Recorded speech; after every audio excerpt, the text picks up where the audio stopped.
નમસ્કાર, ડીટીવી ન્યૂઝમાં આપ સૌનું હાર્દિક સ્વાગત છે। દાહોદમાં આદિવાસી સમાજ દ્વારા ડીજે બંધ કરાવતા ડીજે સંચાલકોના રોજગાર પર માઠી અસર। દાહોદ જિલ્લામાં આદિવાસી સમાજમાં લગ્નમાં થતા ખોટા ખર્ચાઓ તેમજ આદિવાસી સંસ્કૃતિ અને પરંપરાઓ સામે દૂષણ સાબિત થઈ રહેલા દહેજ દારૂ અને ડીજે પર પ્રતિબંધ ફરમાવવા સૂચિત ભીલ પંચ તેમજ બિરસા મુંડા ટ્રસ્ટ દ્વારા દાહોદ, પંચમહાલ તેમજ મહીસાગર જિલ્લામાં મોટા પ્રમાણમાં મુહિમ ચાલી રહી છે।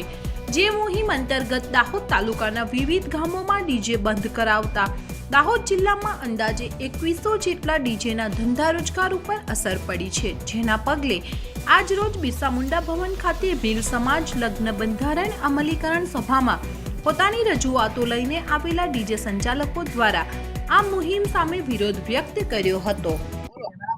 નમસ્કાર, જોહાર, જય આદિવાસી। આજ રોજ બિરસા મુંડા સમિતિ ઉસરવણ ખાતે મીટિંગ સમાજની મળવામાં આવેલ છે, જેમાં ડીજે એસોસિએશન અને ડીજો એસોસિએશન સમિતિના તમામ મેમ્બરશ્રીઓ આજની બેઠકમાં રજૂઆત માટે ગયા હતા અને જે મીટિંગમાં અમારી જે રજૂઆત હતી, જે માંગ હતી, એ જે બિરસા મુંડા સમિતિ છે એમની સમક્ષ મૂકવામાં આવી।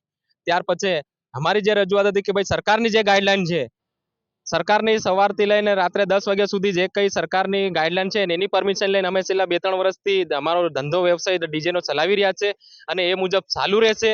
અને છતાં પણ સમાજની જે કઈ આદિવાસી બિરસા મુંડા સમિતિએ બંધારણ સમાજનું બનાવવામાં આવેલ છે, જે સમાજના બંધારણ મુજબ આ લોકો અમલ કરવા માટે નીકળ્યા છે, તો દરેક અલગ અલગ વિસ્તારમાં અલગ અલગ દહેજ પણ અલગ અલગ ચાલે છે।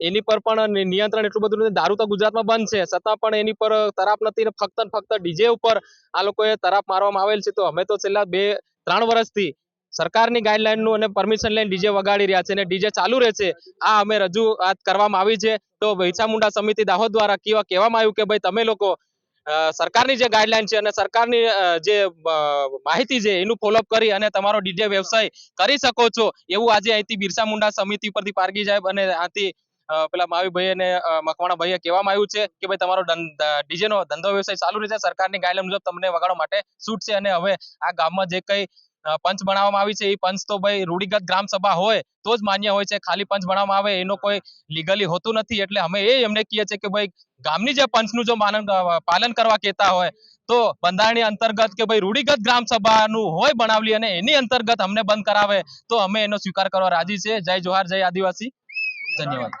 ડીજે સંચાલકોના જણાવ્યા અનુસાર રાજ્ય સરકારની ગાઈડલાઈન મુજબ ડીજે વગાડતા સંચાલકો દાહોદ જિલ્લાના કોઈપણ ગામડામાં ડીજે વગાડતા હોય ત્યારે જે તે સ્થાનિક ભીલ પંચ દ્વારા લગ્ન પ્રસંગમાં તેઓના ડીજે બંધ કરાવતા તેમના ધંધા રોજગાર પર માઠી અસર પડી છે તેવા આક્ષેપો કરતા જોવા મળ્યા હતા।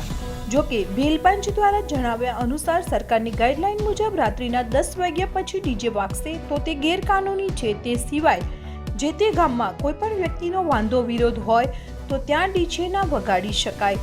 કાયદાની વિરુદ્ધમાં જે ડીજે સંચાલકો વિરોધ કરે છે, જે માટે તેમના સામે કાર્યવાહી થાય છે। ભીલ સમાજ દ્વારા દહેજ દારૂ અને ડીજેના પ્રતિબંધ માટે જે તે ગામોમાં તેમજ તાલુકામાં સમિતિની રચના કરવામાં આવી છે। તેને અનુરૂપ સમાજમાં નક્કી કરેલા નવા નિયમો પ્રમાણે કામગીરી થશે તેમ આદિવાસી સમાજના આગેવાન પ્રવીણભાઈ પારગીએ જણાવ્યું હતું।